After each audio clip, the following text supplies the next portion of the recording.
Bismillahirrahmanirrahim.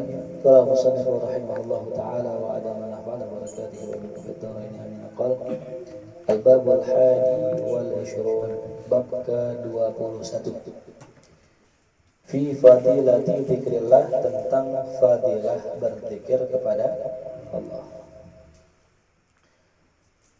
Al-Imam As-Suyuti dalam kitabnya menyebutkan bahwasanya bab yang ke-21 ini tentang bab zikir pada Allah setelah sebelumnya kita membahas tentang masalah istighfar. Ya.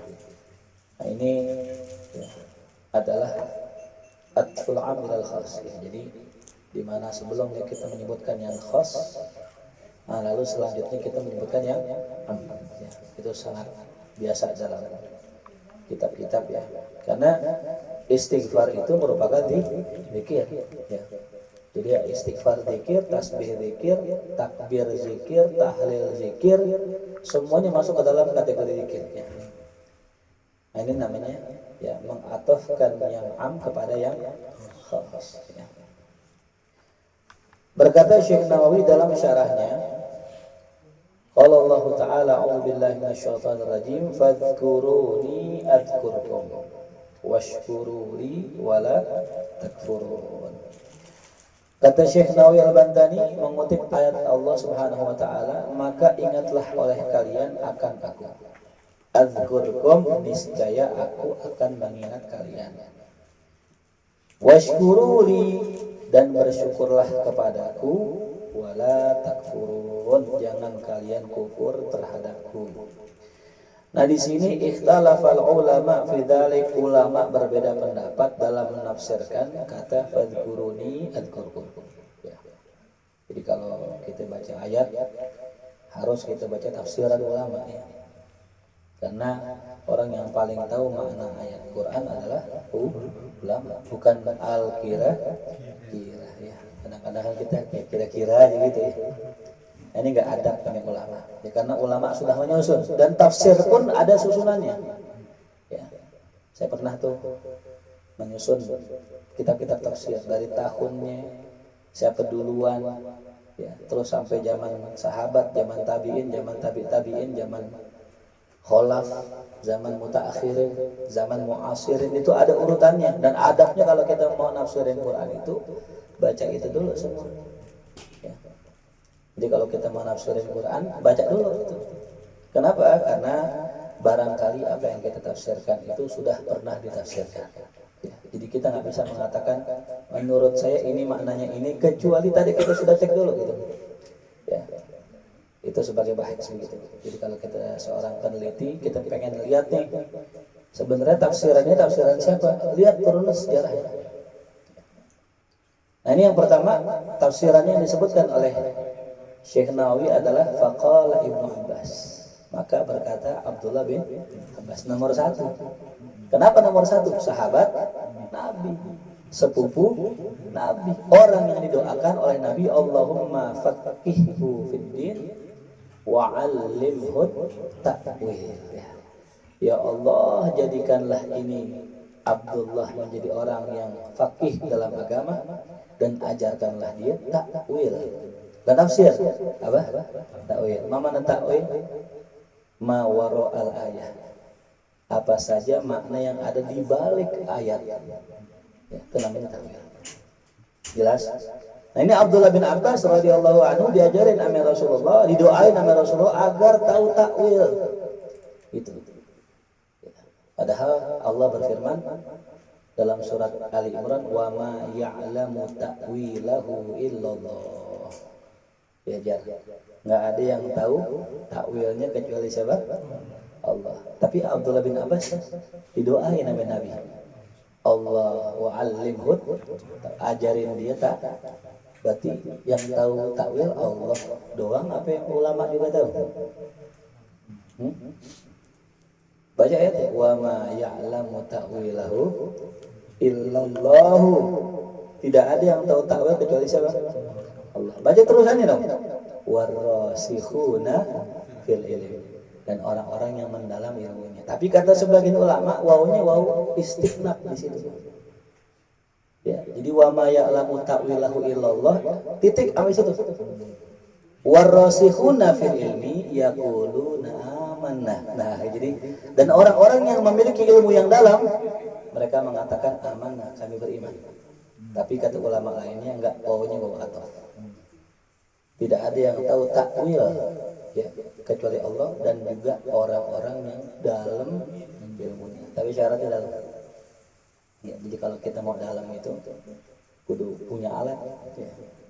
Kita potong ayat nih, kita nggak punya alat, kita nggak bisa kupas ya. Fadkuruni itu apa?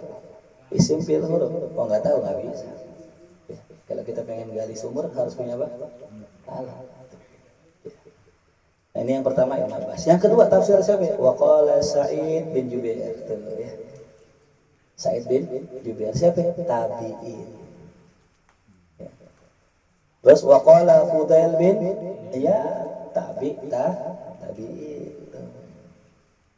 Terus waqala Ibnu Kaisan tuh setelahnya lagi begitulah ya adabnya para alim ulama. Jadi mereka itu kadang merunut tiap-tiap tafsiran itu ya. Itu berdasarkan tahun daripada orangnya itu. Ada kitabnya namanya Zadul Masir ya, kalau ente pengen cari Zadul Masir itu kumpulan tentang tafsir ulama ya. Kalau kita belajar fikih nama kitabnya Bidayatul Mujtahid, kumpulan pendapat para mujtahid ya. Kayak contoh bagaimana pendapat Imam Syafi'i, bagaimana Hanafi dan sebagainya. Kalau kitab tafsir namanya apa? Zadul Masir. Ini saya nggak baca semua yang panjang bener ini. Intinya kata Abdullah bin Abbas apa ya? Udhkuruni, ingatlah aku. Bitaati, dengan taat padaku. Jadi kita disuruh ingat Allah dengan cara apa? Taat sama Allah. Ya, jadi kalau orang taat sama Allah sudah sama dengan berzikir. Makanya saya pernah gambarkan dulu. Kalau kalian melihat Rasulullah SAW itu, kalau zikir Rasulullah nggak semuanya mulutnya qomat kamit. Ya, orang tuh banyak zikir nggak selamanya qomat kamit. Ya. Orang kalau di kantor gitu buat tasbih enggak, ya buat tasbih digital enggak.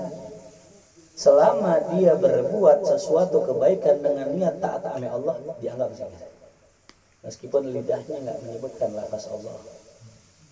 Maka jangan remehkan orang-orang yang kerja. Nah, saya pernah katakan dulu, as-sa'i alal armalati wal miskin, orang yang berupaya menafkahi para janda dan orang miskin. Kal qa'im la yaftur wa kas-sha'im la yuftir. Kayak orang salat malam enggak pernah istirahat dan orang puasa enggak pernah berbuka. Itu orang yang suka bantu apa? Janda dan orang miskin. Betul lah itu ya. Nah, itu langsung dah ya. Ya. Maka apa ketika seorang hamba mengingat Allah dengan taat kepadanya? Adzkurkum, menjadi jawab apa? Jawab fi'il amr. Bima'unati, aku akan ingat kalian dengan pertolonganku tuh. Jadi kalau pengen ditolong Allah, kuncinya apa? Taat, simple aja. Ya. Kita ini hidup ibarat orang ya tadi kayak kita suka bumi ya. Kita jalan. Coba kalau ente jalan nggak pakai maps dah, kira-kira ya. Nyampe nggak ini kira-kira kalau ngelewat ganggang? Ya. Itu aja udah pakai maps saja 3 kali nyasar. Gimana nggak pakai maps ente? Ya. Itu pun masih nanya orang lagi. Walaupun ente nggak percaya gitu mau deh. Walaupun nggak percaya gitu, berarti ini kafir dia.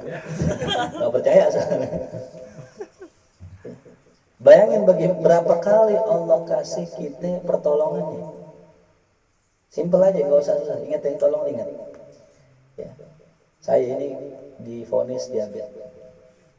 Berapa kali saya minum teh? Berapa kali saya makan nasi?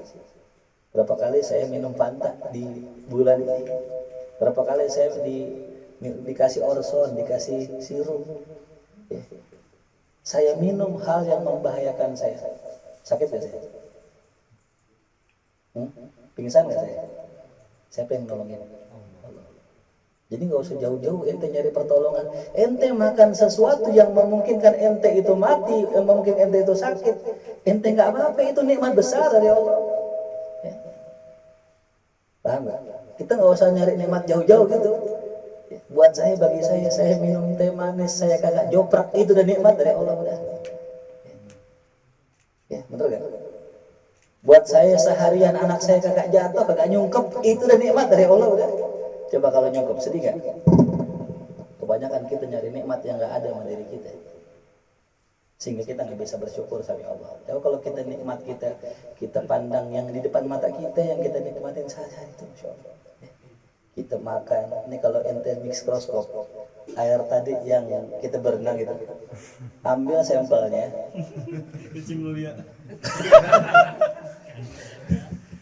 ambil sampelnya, ente keker itu, saya yakin tadi ada yang masuk kuping kan air, ada yang keminum dikit kan, itu ada anget gak tadi?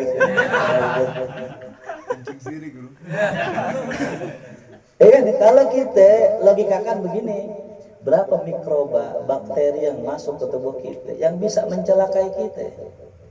Ketika dikalahkan itu mikroba itu ame bakteri-bakteri baik kita, itu nikmat udah dari Allah. Ya. Sampai orang sakit jiwa, orang gila, ODGJ, makan sampah. Nggak sakit, bener gak? Kapan ente lihat orang sakit jiwa beli Paramek gitu? Bang beli Paramek dong bang, ngapik kalau buku yang bantu gitu, pernah gak begitu? Gak pernah kan? Jadi ada orang bikin status begitu, orang sakit jiwa nggak pernah sakit tuh, contoh gitu, ada yang komen, iya bang sakitnya kan gila gitu, gitu. Jadi udah kalah semua sakit. Itu gambarannya begini. Kalau kita sudah mabuk cinta sama Allah, sudah gila kepada Allah, nggak ada sakit lagi. Ya, kecuali sakitnya itu, sakit gila itu. Jelas paham ya? Nah itu, udkuruni bi ta'ati adkurkum bi ma'unati itu. Lalu berkata ulama lainnya, udkuruni fid dunya, ingatlah aku di dunia, adzkurkum fil akhirah, niscaya aku ingat kalian di akhirat. Jadi kalau kita banyak ingat Allah di dunia, maka aku akan ingat kalian di akhirat. Di mana kita mengingat Allah? Ya. Memang betul kalau kita berzikir pakai tasbih gini, Allah, Allah, Allah, Allah, itu adalah sesuatu yang mulia. Ya. Kalimat yang ringan di lisan, berat di timbangan mizan. Subhanallah, walhamdulillah, wala ilaha illallah, Allahu akbar. Cuman ada dalam hadis, kata Allah dalam hadis qudsi, wahai hambaku, aku sakit, kenapa kau tidak menyembuhku? Aku kelaparan, kenapa kau tidak memberi makan aku? Sahabat bingung kan? Ya Rasulullah, bagaimana bisa kita menyenguk Allah sedangkan Allah Rabbul Alamin, Allah yang bikin sakit itu. Apa kata Allah dalam hadis qudsi? Ya, aku ada bersama orang-orang yang sakit, aku ada bersama orang-orang yang lapar. Makanya zikirnya kita ya, selain kita baca subhanallah, baca takbir tahmid dan sebagainya, zikir kita itulah kita bantu mereka yang kita bisa. Ya, makanya lembaga kita jangan sampai kosong daripada sosial ya. Karena aqimus shalah wa atuz zakah. Tidak cuma sekedar ibadah yang bersifat hablum minallah, tapi juga hablum minannas.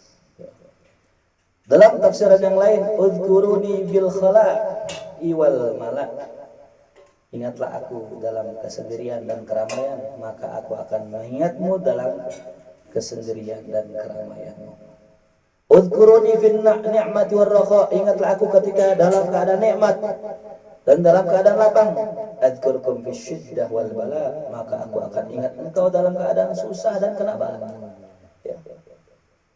Jadi simpelnya begitu, kita kalau mau hidup enak ingat Allah. Kalau kita lagi dapat nikmat, nggak usah jauh-jauh, simpel aja. Kalau dapat nikmat, main ke rumah teman kita. bawain bakso sebungkus saja itu udah luar biasa.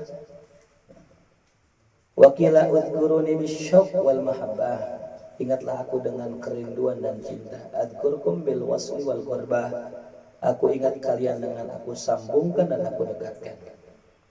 Udhkuruni bil majdi wa thana, adkurkum bil ata wal jaza. Ya, itu semua panjang itu ya. Intinya adalah kita dulu yang memulai ya. Sebagaimana saya bilang kemarin bahwa seorang hamba itu lahu ikhtiyar ya, lahu ikhtiyar, dia punya pilihan gitu, mau ingat Allah apa enggak. Dan hadis yang pertama, qala Rasulullah sallallahu alaihi wasallam, zikrullah alamul iman, zikir kepada Allah yakni mengingat Allah itu merupakan tanda adanya keimanan.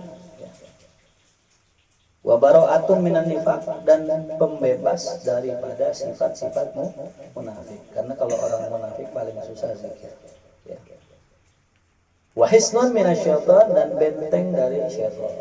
Wa hirzun minan niran, dan ya, penjaga daripada api neraka. Ya, itu zikir sama Allah. Wakila, ada yang bertanya, ada yang mengatakan, idza tamakkana dzikru minal qalb. Kalau zikir sudah mantap di hati, fa idza dana minhu syaitan sarak. Kalau setan mendekat dia, itu setan tiba-tiba apa? Sarak. Apa? Pingsan. Ya. Kejang gitu. Kama yasra'ul insan idza dana minhu syaitan. Sebagaimana manusia kalau seandainya dideketin sama setan. Orang kalau masukkan setan kejang, apa ya namanya? Surupan. Setan begitu juga. Ya. Kita zikir sama Allah, kita ingat Allah. Nah, kejang dia. Cumannya kalau zikirnya niatnya karena Allah. Ini yang bahaya sekarang, zikir niatnya karena dunia. Nyari ilmu. Ini yang ngundang setan. Ya. Makanya ada orang bilang ini kebanyakan ilmu namanya. Bukan kebanyakan ilmu bagus malah ya. Ulama kebanyakan ilmu kan bagus gak? Bagus. Kenapa kita bilang orang yang begitu kebanyakan ilmu gitu? Ini ungkapan yang keliru. Pantas ada orang yang bilang gini, aku ngaji biasa-biasa aja takut kebanyakan ilmu. Untuk menjadi seorang mufasir paling enggak 15 cabang ilmu kita kuasain. Nah, orang bagaimana mau belajar ketika pengen belajar 15 ilmu takut kebanyakan ilmu. Ini namanya salah niat. Itu. Nah, aman. Saya zikir sampai sekarang nggak pernah begitu-gitu. Kenapa tuh? Tadi niatnya lillahi ta'ala. Nah, jadi kalau orang niat zikirnya bukan karena Allah, yang datang siapa? Setan. Tapi kalau orang zikirnya karena Allah, setan kabur. Bahkan kesurupan manusia. Masya Allah, kesurupan manusia. Setan yang kesurupan kita baru jarang-jarang tuh ya. Lah bener. Setan tuh kalau wali zikir, itu setan kemasukan wali, itu kesurupan wali. Dan orang kesurupan setan gara-gara apa? Dia nggak punya benteng, setan masuk. Nah, setan nggak punya benteng, dibacain zikir, setan yang keorangan gitu. Ya kan? Maka dibaca di sini sih. Dalam syarahnya apa? Kalau seandainya setan mendekat kepada orang yang zikir, maka setan itu kemasukan orang. Teman-teman yang nanya, fayaquluna malihada, ini ngapain nih teman kita ya, kata setan. Apa katanya? Qad masahul ins. Dia kesurupan orang gitu. Setan kesurupan orang. Jadi baik itu setan. Setan deketin orang soleh, deketin wali, setan jadi baik. Kenapa? Kesurupan orang. Tuh, baru dengar kan istilahnya gitu. Ketemu kalau kita ngaji. Kama afada Sayyidi Syekh Abdul Qadir Al-Jilani, itu Masya Allah. Jadi ada setan kesurupan orang, itu cuman tergantung orangnya gitu ya. Yang dapat kesurupan mulia di repot tadi. Wa qala sallallahu alaihi wasallam afdhalu dzikri adz-dzikrul khafi. Seabdal-abdalnya zikir adalah zikir yang khafi. Ini ada istilah. Ya. Jadi kalau zikir itu banyak ragamnya. Ada yang namanya apa? Zikir jahar. Yang kedua zikir apa? Sir.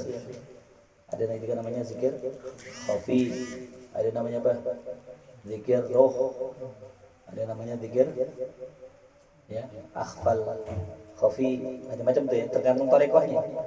Ya. Nah, cuman di sini dikatakan oleh Syekh Nawawi Al-Bantani, wakila ada yang mengatakan makna zikir khafi di sini adalah adz-dzikrul khafi la yarfa'uhul malak. Itu enggak bisa diangkat oleh malaikat. Ya. Kalau zikir sir kan masih jelas. Ya. Kalau jahar la ilaha illallah, la ilaha jahar dari kita jahar. Ya. Kalau khafi, kalau sir la ilaha illallah, la ilaha illallah. Lah itu malaikat masih dengar. Tapi kalau khafi enggak. La yarfa'ul malak. Li'annahu la ittila'a alahu alaih, karena malaikat itu kagak bisa melihat zikir khafinya orang. Malaikat enggak bisa lihat. Ya, jadi enggak semua malaikat tahu. Ya. Fahuwa sirrun bainal 'abdi wa bainallah, dan zikir khafi ipan ya, itu rahasia antara hamba dengan Allah. Tuh. Ya, lagi khafi deh. Apa namanya? Jazab sana. Nonton TV dekat banget soalnya. Wa fil hadisil Baihaqi an Aisyah radhiyallahu anha adz-dzikrul ladzi la tasma'ul hafadhah. Nah dia. Dalam riwayat dari Sayyidah Aisyah dari Imam Baihaqi dikatakan adz-dzikrul ladzi, zikir yang tidak didengar oleh malaikat hafadhah. Malaikat hafadhah itu tugasnya nyatat amal kita. Ya. Zikir yang enggak didengar oleh malaikat hafadhah. Yazidu ala dzikr, itu bisa mengungguli zikir yang didengar malaikat hafazah sab'ina di'fan, 70 kali lipat. Makanya kita kadang-kadang kalau lagi duduk misalnya kita baca Allah malaikat dengar enggak? Kalah ame yang zikir yang enggak didengar ame orang, ame malaikat. Makanya enggak lagi mengucapkan Allah. Ya. Gitu. Jadi zikirnya enggak Allah atau ya Allah enggak begitu lagi udah.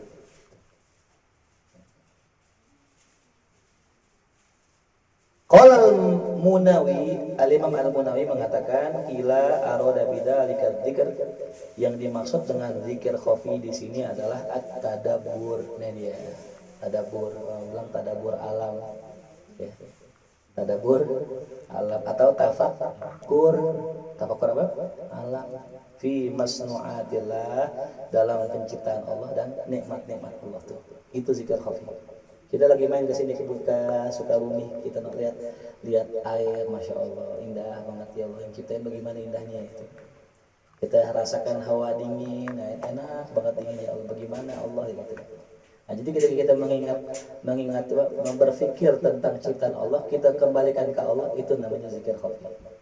Karena kalau orang tadabbur nggak nyebut kan, yang main apanya? Ini amin. Itulah yang mengungguli zikir 70 kali lipat zikir yang didengar sama malaikat hafazah. Dan memang itu yang mesti kita kerjain gitu. Kita kalau zikir cuma la ilaha illallah, kosong ini kita ya. Allah kasih kita akal ame hati untuk merasa, akal untuk berpikir. Kalau orang cuma zikir la ilaha illallah, la ilaha illallah, ininya keisi tapi ininya kosong. Makanya pentingnya ngaji. Nah orang yang zikir doang ya, tapi nggak pakai mikir, nah itu yang kadang-kadang tadi maaf ya, jadi jaza. Ya. Karena apa? Karena nggak diimbangi dengan apa? Tafakkur. Alladzina yadhkuruna Allaha qiyaman wa qu'udan wa 'ala junubihim wa yatafakkaruna fi khalqis samawati wal ardh. Terus apa? Subhanaka ma khalaqta hadza batila. Nah, ketika dia sudah berzikir lalu dia berpikir, maka natijahnya ya, yang dihasilkannya adalah maha suci Engkau ya Allah. Tidak ada yang sia-sia dari apa yang Kau ciptakan. Ya, maka tadi saya kembalikan tuh ya. Ketika kita pengen mikirin nikmat Allah tuh, ente lihat kita nih megang apaan aja. Kalau kita mikroskop nih, ya Allah, ngeri kita.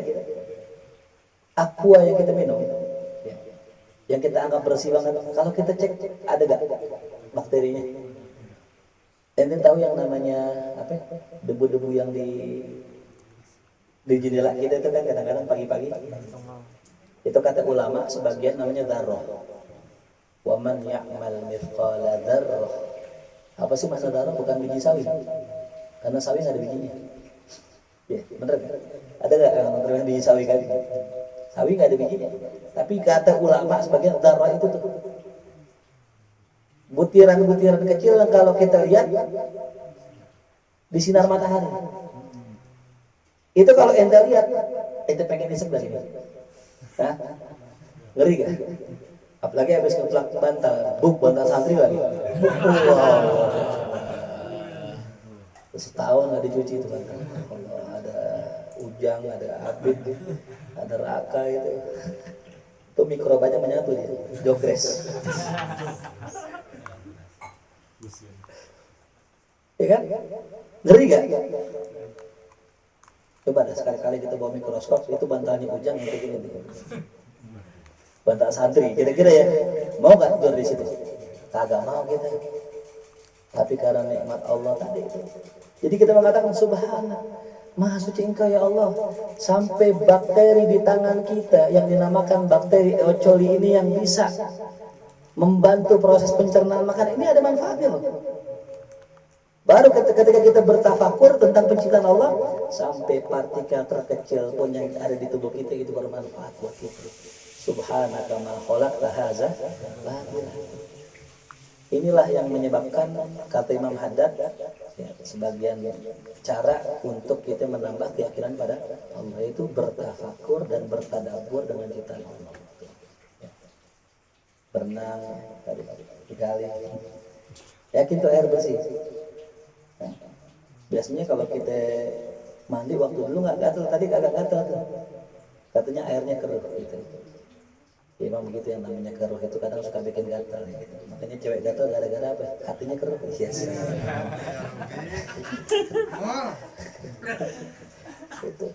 Jadi kalau hatinya nggak keruh nggak bakal gatel kan, bener nggak? Gitu ya. Nah itulah yang dinamakan dzikir khofi. Apa dzikir khofi? Tadabbur wa tafakkur. Jadi di salah-salah dia zikir, dia nggak ya. Dia berzikir wiridnya. Dia zikirnya sehari itu misalnya la ilaha 1000 misalnya. Udah kelar nih, ngapain lagi? Jangan zikir lagi, zikir yang lain. Itu zikir khofi, taruh tasbih ente renungin ciptaan Allah. Apa yang ente mau tafakuri gitu. Mau lihat langit bagaimana? Apa yang bisa jadi bahan tafakur ente? Ya, tambahin pengetahuan kita tentang alam. Insya Allah bertambah kenal kita dengan pencipta alam itu. Betul gak? Ya. Fa'aina ma tuwallu fathamma wajh Allah. Kemanapun pandangan ente arahkan, ente lihat Allah. Kenapa? Udah tafakur tentang ciptaannya. Ya. Nah kalau kita nggak tafakur, maka kita nggak bisa mengembalikan bahwa itu semua ciptaan Allah. Ya. Nah jadi itu kata Syekh Al-Munawi. Wal mutabadir iradatu dzikril qalbi. Yang itulah yang membuat orang lebih cepat ya, zikir qalbinya. Jadi kalau orang punya perenungan, punya tadabbur, punya tafakur, insya Allah zikir qalbinya lebih mantap. Ya. Kita ini kadang kalau dikenalkan sesuatu biasanya lebih ngeresep ya. Ini masing-masing nih. Kalau misalnya Ustaz Andi sama Fahrul dekat ya. Saking dekatnya dia mungkin ke rumahnya main ya. Ketika Fahrul misalnya nggak ada, meninggal atau apa, sedih nggak? Sedih, berasa di hati. Karena dekat. Begitupun kita dengan Allah. Ya. Kalau kita nggak ada tafakurnya sama Allah, nggak ada getaran di hati kita. Gitu. Nah, kata Imam Al-Qami, la'allal murada bihi at-tadabbur wa tafakkur fi masnu'atillah ta'ala. Lain lagi kata Imam Al-Qami, yang dimaksud dengan zikir khafi adalah apa? Orang itu tadabbur, tafakkur fi masnu'atillah tentang ciptaan Allah. Tuh. Sama masih. Apalagi yang beda? Wa fi istinbatil ahkam syariah, termasuk orang itu ya mengambil hasil kesimpulan hukum syariat. Kayak Imam Syafi'i. Ya, yang saya pernah ceritakan Imam Syafi'i main ke rumah Ahmad di malam hari. Imam Ahmad lagi baca Quran, Imam Syafi'i malah tiduran gitu. Anaknya bilang, masa gurunya ayah kok begini sih, katanya ulama hebat, katanya ayahku aja baca Quran, masa gurunya enggak. Apa kata Imam Syafi'i ketika beliau ditanya Muhammad, aneh semalam tertidur dan aneh memikirkan tentang permasalahan fikih. Dan aneh berhasil beristimbat 70 masalah fikih. Wal ibadatul muta'addi afdalu min ibadatil lazim. Ibadah yang bersifat sosial lebih afdal daripada ibadah yang bersifat pribadi. Makanya kalau lagi banjir, kita biasa punya wirid nih, sholat witir misalnya gitu. Dan kita bisa kerjakan. Tapi jangan lupa gitu, ada ibadah yang lebih afdal. Itu membantu orang yang lagi kebanjiran. Terus gimana witir kita? Dikodok nggak apa-apa. Kalau memang bisa sholat witir, pendekin witirnya, banyakin bantu orangnya gitu. Itu ibadah muta'addi. Ya, kayak Syekh Maliki datang orang santri ke tempat beliau di Mekah. Ditanya, ente kenapa lemas banget? Ana shaim ya Abu ya, ana lagi puasa. Ente bisa nggak di kampung ente puasa? Bisa. Bisa ngaji nggak di kampung ente mah aneh? Nggak bisa. Ya udah ngaji aja nggak usah puasa. Gitu. Kenapa? Puasa bisa di rumah, tapi ngaji amanah hanya di sini. Manfaatkan, jangan sampai ente ketinggalan. Kecuali orang sanggup puasa juga ame ngaji, nggak ada masalah gitu.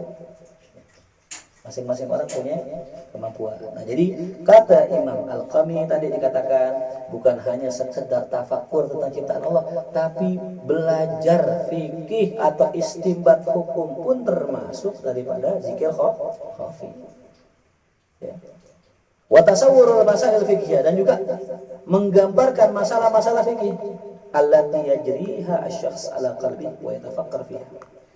Ya, yang mana itu terlintas dalam hati seorang, yang mana ia tafakur terhadap masalah-masalah tersebut. Nah, itulah dikatakan tadi perkara yang tidak dapat didengar oleh malaikat hafazah al-muwakkalna bi kitabatil amal, yang mana Allah tugaskan malaikat hafazah itu mencatat amal manusia tuh.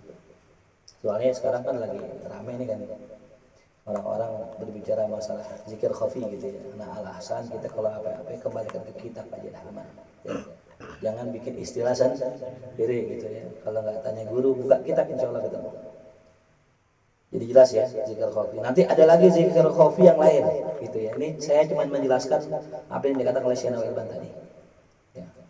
Wa qala sallallahu alaihi wasallam asyadul amal yang paling berat. Nah ini kata Rasulullah.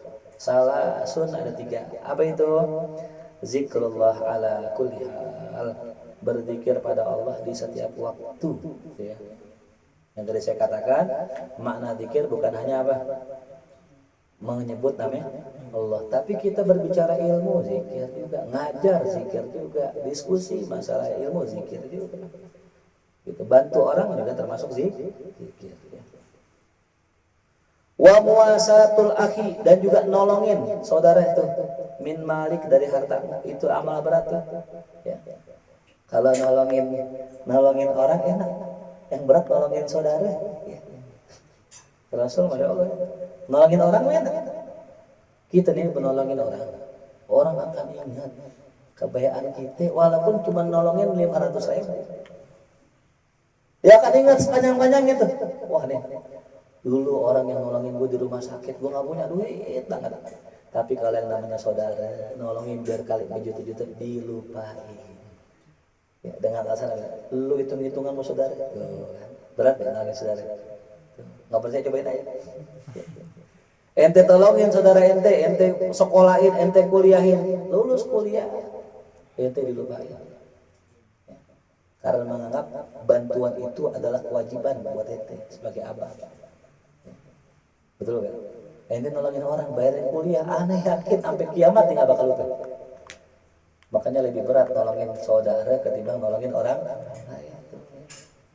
Betul ya? Berat. Tapi min malika ya, dari harta bukan dari harta orang. Ya, kalau banyak dari harta orang mah enak ya. Kayak proposal, orang enak kayak proposal. Wa insaful fakir al-ba'is min nafsik. Yaitu menjadikan dirimu sebagai khadim bagi orang fakir yang kesusahan. Ya. Kalau kita biasa orang miskin, kita yang jadi tuannya, orang miskin jadi apanya? Khadimnya gitu. Nah ini kebalik. Kita orang kaya jadi khadim buat orang miskin. Itu asyadul amal yang paling berat.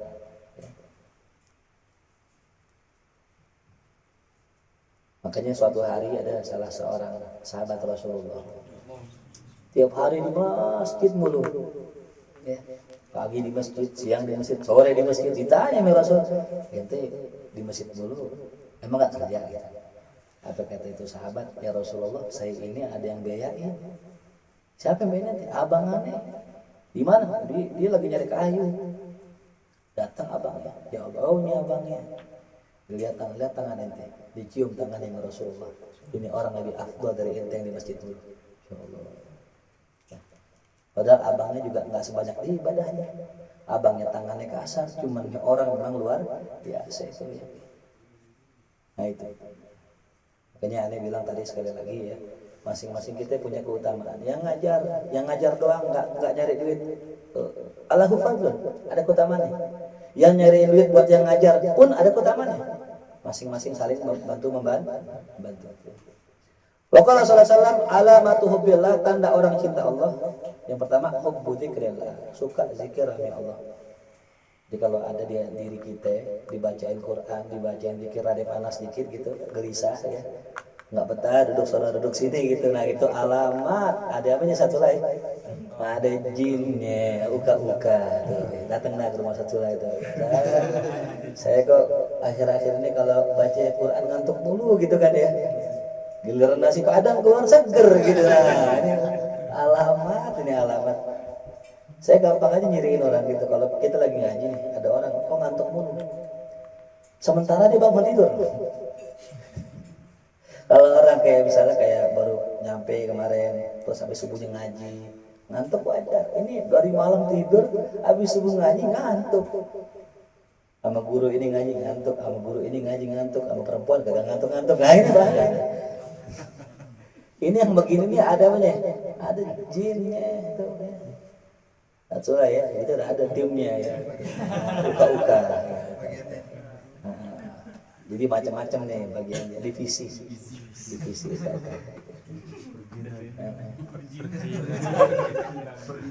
Tapi kalau satu lagi kalau yang kesurupan janda nggak mau, takut itu demen sama dia. Iya.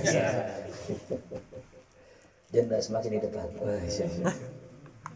Yang kedua, wa alamatu bughdillah, alamat orang benci Allah, bughdu dzikrillah ya azza wa jalla, enggak demen zikirnya Allah. Saya katakan tadi ya, suatu hari Nabi kita Muhammad SAW habis sholat langsung pulang ya. Biasanya kan enggak, biasanya zikir dulu, ya, istighfar 3 kali, Allahumma antas salam. Maka sahabat nanya sama Rasul ketika balik lagi, ya Rasulullah kenapa tadi engkau langsung pulang? Apa kata Rasulullah? Ketika aneh selesai sholat, aneh ingat aneh pengen sedekah sama orang miskin, cuman belum jadi, makanya aneh buru-buru pulang. Pelajaran yang satu yang pertama, yang namanya sedekah jangan tertunda. Kita kadang niat mau sedekah nih, dari cepet lama-lama jadi 50, lama-lama 20, lama-lama seikhlas kita udah senyum aja dah cukup. Senyum. Yang penting niatul mumin khairun min amalihi gitu. Yang kedua, pelajarannya apa ya? Untuk urusan orang miskin, ya, kita dibolehkan meninggalkan perkara yang sunnah. Ya, padahal kan sebetulnya makruh, orang habis sholat langsung pulang makruh itu. Apalagi benci dengan zikir haram ya. Tanda orang benci amin Allah ya, gitu.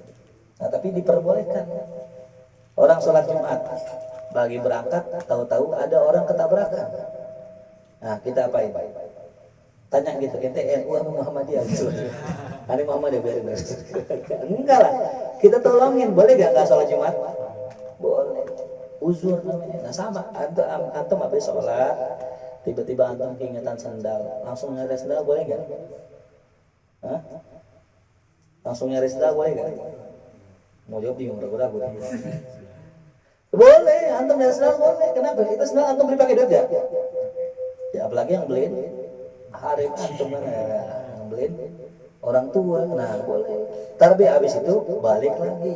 Kenapa? Makruh itu bisa kalah kalau ada hajat. Gitu. Ente punya duit sekoper di rumah, nggak jumatan boleh nggak? Boleh. Kenapa?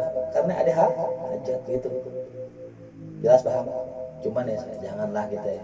Gitu. Walaupun boleh kalau bisa jangan. Cuman masalah sendal gitu ya. Kan saya udah kasih tahu triknya gimana ya. Taruh sono, taruh sini, aman insya Allah. Nggak bakal hilang ya gitu. Tapi kesapu orang ya. Sapu nih kan. Nah temennya sapu. Namanya sendal gitu. Aneh ingat batu. Aneh dikasih sendal umroh. Sendal bapak aneh buat haji. Kan aneh 2015 umroh. Bapak aneh kan 2011. Bapak aneh udah beli sendal buat haji. Karena aneh duluan umroh dikasih itu yang putih sendalnya, yang bagus tuh kalau orang umroh dah ya, sendal putih. Itu kemana-mana bawa sendal. Sampai pas di Raudhoh karena lagi ngantri. Nah, dia ngasih apa namanya? Ini tripod ya. Yang buat foto-foto namanya tongsis. Gitu. Kalau tangsis yang ada kentang gitu, kentang sosis dikasih tongsis, boleh ketawa deh. Soalnya makanan dia. Dikasih, saya taruh sendal di bawah. Orang maju ketinggalan, hilang. Subhanallah tuh ya. Makanya kembali lagi tadi innamal a'malu bin, nggak apa-apa ente jagain sendal kalau memang itu sendal berharga buat ente. Nah. Dan juga waqala sallallahu hikayatan anillah ana ma abdi idza dzakarani wa taharrakat bi syafata. Aku bersama hambaku kalau dia mengingatku dan bergerak bibirnya karena aku, kata Rasul SAW dalam hadis qudsi. Waqala sallallahu dzikrillah taala. Zikrullah itu salah ya, zikrullah bukan zikrillah. Mubtada. Berzikir kepada Allah di pagi dan petang lebih utama daripada darbis suyuf fi sabilillah. Yaitu ya, memukulkan pedang di jalan Allah. Ya. Cuman ada penjelasan lebih ininya nih, maksudnya gini. Kalau ditanya gitu, perang sama zikir, hakikatnya lebih baik zikir. Cuman kan kenyataannya nggak begitu. Sahabat kalau lagi diajak perang sama Nabi, bilangnya apa ya? Maaf Rasul, saya lagi zikir. Nggak gitu kan ya? Inilah orang yang belajar dari nas dengan orang yang belajar dari guru beda. Orang yang belajar dari nas, dia hanya berpatokan dengan ilmunya. Tapi orang yang belajar dengan guru, dia akan melihat bagaimana untuk guru memahami nas. Nanti saya bilang, banyak orang ngaji sama guru. Tapi ketika dipulang, malah dibenci sama orang. Kenapa ya? Dia melak-melak pakai kata gurunya, tapi dia nggak pernah lihat bagaimana gurunya. Contoh, di sekitar kita ada yang maksiat, ada yang minum, kan? Pernah nih pecahin botolnya, pernah nih kemplang yang orangnya. Tapi kalau ente baca hadisnya, ente baca kitabnya, ente baca isi keterangan ulama, bagaimana ulama mengajarkan, pasti ente akan bingung. Banyak orang salah di sini, makanya saya bilang para santri semua nggak bisa kita belajar pakai kitab doang. Kalau orang pakai kitab doang kayak tadi itu, perangnya, oh enggak, lebih afdal zikir. Ini keliru. Ya Pak, gitu. Makanya liatin mauqifnya, liatin sikap guru kita. Ya, ada suatu hari di daerah dekat kita, ada muda-mudi lagi nongkrong. Ada orang pakai sorban, pakai gogos. Bukan dipadukannya. Dia langsung tuh digambar-gambarin, diketak pakai gogos. Bener nggak nih orang? Kalau orang yang mungkin baca teksnya, oh iya bener deh. Ambennya bilang ada tegur gini, Imam Abu Hanifah punya tetangga minum khamr di rumahnya. Tiap malam nyanyi berdendang gitu. Apa diomelin enggak? Ujung-ujungnya masuk penjara, dibebasin karena syarat dari Imam Abu Hanifah. Akhirnya tobat. Itu yang kita cari. Nah inilah sikapnya ulama. Gitu. Paham? Ente akan bisa diterima oleh masyarakat kalau ente paham. Satu contoh, Khalif Lutfi bin Yahya. Orang selalu bilang begini, Lutfi itu ulama sufi. Masa di pemerintahan dia nggak negor Jokowi? Masa di pemerintahan dia nggak negor Kiai Maruf Amin? Dia kan watim pres, buat apa jadi watim pres? Ya ini, ente nggak paham bagaimana seorang ulama bersikap baik antara hak dan batil. Ada orang dulu namanya Hajjaj bin Yusuf As-Saqafi, itu menterinya siapa ya namanya? Iya, Marwan. Pokoknya ini orang kejam dah. Kejam. Saking kejamnya, beliau itu suka menggalin para orang itu ya. Yang terkenal dalam kitab Balaghah itu kalimat Hajjaj bin Yusuf itu, inni ra'aitu ru'usan qad ainat. Sungguh ada lihatnya kepala orang udah pada matang nih. Kalau matang buah dia apa ya? Kalau kepala dia apa ya? Saking kejamnya nih orang datang salah seorang tabi'in ke sahabat Anas bin Malik radhiyallahu anhu. Ya Anas, ya. Bagaimana nih keadaan kita sekarang? Apa kata si Anas? Sabar. Ya. Bukannya ayo kita lawan, bukan. Sabar. Karena dulu Nabi pernah bersabda akan datang zaman bagi kepada kalian yang lebih buruk dari zaman yang kalian alami saat ini. Jadi ulama-ulama dulu tuh banyak yang menghindari, mereka mendingan lari kayak kayak Imam Bukhari lari, Imam Ahmad di penjara ketimbang melawan pemerintah. Jelas pahamin ini. Ada maslahat, ada manfaat gitu. Ada mudharat. Kaidahnya gini, kaidahnya. Meninggalkan mudarat ya, lebih didahulukan daripada mengambil maslahat. Apa gimana bunyinya masih ingat? Ya. Meninggalkan mudarat lebih didahulukan daripada mengambil maslahat. Saya mau tanya, kalau Indonesia dipimpin dengan pemimpin yang soleh, maslahat ya? Kalau hukumnya hukum Islam, maslahat ya? Manfaat ya? Tapi untuk mendapatkan itu, ada gak cara yang murni, nggak ada penentangan, ada nggak? Kita pengen rubah Indonesia dengan sistem apa khilafah dan sebagainya lah gitu. Ada nggak penentangan dari pemerintah? Ada nggak mudaratnya? Ya. Kaidahnya apa? Menjauhi mudarat muqaddamun ala jalbil manfaat. Ini yang dipakai semua. Daripada kita mendapatkan maslahat tapi dengan cara memudaratkan sebagian orang, nggak perlu. Gitu. Ya. Nah, jadi aneh mengikuti mauqif sikap-sikap itu. Ditarim, Hadramut pernah kemasukan Suyuti komunis, diperangi nggak komunis? Enggak. Bagaimana sikap orang Tarim? Sabar. Kelar gak komunis? Kelar. Wah gak ada dunia gitu ya. Jelas paham?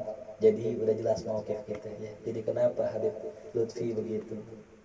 Itu bukan serta-merta beliau membiarkan kemungkaran, bukan. Ada sesuatu yang beliau pandang kalau aneh mengambil manfaat ini akan terdapat banyak kemudaratan. Lihat Suriah. Masalah sepele. Masalah anak bocah kalau kata Syalbuti, dari anak bocah sampai ke negara masalahnya. Ketika ada anak-anak bocah itu menulis kalimat-kalimat jelek terhadap Bashar Assad, ya, dikasih kecaman, dikasih ancaman, nggak nurut, akhirnya ditembak, dihukumlah gitu istilahnya. Anak bocah, marah nggak warga? Marah. Kalau bahasa kata Imam Bashar Assad zolim gitu. Kalau kemudian muncullah beberapa ingin menjatuhkan Bashar Assad, ada korban nggak ujungnya? Kalau mereka sabar aja dah, tidak atuk meninggal nggak apa-apa dah. Yang namanya ajal kalau datang nggak bisa dipanjangin, nggak bisa diundur. Ada gak orang-orang terbunuh? Syalbuti kebunuh nggak? Ulama-ulama kebunuh? Nggak bakal kebunuh. Kalau mereka sabar, nih atuk dah, udah kelas. Yang namanya juga pemimpin zalim. Ya. Tapi karena istijal, terburu-buru, nggak pikir panjang. Akhirnya apa? Pengen jatuhin Asad, mengorbankan warga sekitar, mati banyak. Turun nggak Asad sekarang? Si Al-Buti udah panjang kala udah bilang, si Al-Buti ditembak tuh. Ya. Nah, makanya tadi saya bilang, kata si Al-Buti apa? Ya, lebih baik aneh jadi Habil yang dibunuh Qabil daripada aneh menjadi apa? Qabil. Nah, ini jelas ya. Jadi kita perlu guru gitu. Jangan sembarangan gitu. Jangan cuma baca apa kitab. Ya, banyak orang begitu. Wallahu a'lam. Terakhir, qala sallallahu alaihi wasallam afdalu dzikri la ilaha illallah. Oh, gitu. Saking mulianya kalimat la ilaha illallah, semua thariqah zikirnya la ilaha illallah. Kalau ada yang bikin zikir lain la ilaha illallah mulia misalnya gitu susah. Wa qala sallallahu alaihi wasallam udzurullaha dzikran khamilan. Ingatlah Allah dengan zikir khamil, zikir yang tersembunyi. Qila wa ma dzikrul khamil? Apa zikir khamil? Qala dzikrul khafi. Nah, kenapa zikir khafi? Disuruh amin Nabi karena abad minar riya, lebih jauh daripada riya. Wa qala sallallahu alaihi wasallam abdul ibad darajatan indallah yaumil qiyamah adzakiruna Allah katsiran. Orang yang paling mulia, yang paling utama derajat di sisi Allah di hari kiamat adalah orang yang banyak berzikir kepada Allah. Wa qala sallallahu alaihi wasallam khairu dzikri dzikrul khafi. Sebaik-baik zikir zikir khafi, wa khairu ibadah akhafuha. Sebaik-baik ibadah adalah yang paling ringannya, yang paling ringannya. Wa khairu dzikri ma yukafi. Sebaik-baik rezeki adalah apa yang mencukupi seseorang. Itu ya, ingat itu ya. Sebaik zikir adalah zikir khafi, sebaik ibadah yang paling ringan. Ingat ya, yang paling ringan, bukan yang banyak, bukan. Yang paling ringan. Makna ringan di sini bukannya caranya yang ringan-ringan, bukan.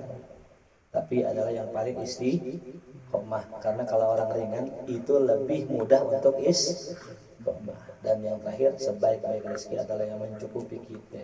Wallahu a'lam bishawab. Mudah-mudahan bisa dipahami kajian kita pada malam hari ini. Mudah-mudahan Allah Subhanahu wa taala bersihkan hati kita, Allah jaga diri kita, Allah berikan istiqomah buat kita. Mudah-mudahan kita semua dicintai Allah dan Rasulullah sallallahu alaihi wasallam. Matul khatimah al-hadiyin al-Fatihah. Bismillahirrahmanirrahim. Alhamdulillahirabbil alamin arrahmanir rahim maliki yaumiddin. Iyyaka na'budu wa iyyaka nasta'in. ihdinas siratal mustaqim siratal ladzina an'amta 'alaihim ghairil maghdubi 'alaihim waladdallin. Wa bihaqil Fatihah Al-Fatihah iftah lana abwaabal khair. Rabbana atina fid dunya hasanah wa fil akhirati hasanah wa qina adzabannar. Wa sallallahu ala sayyidina Muhammadin wa alihi wasallam. Alhamdulillahirabbil alamin.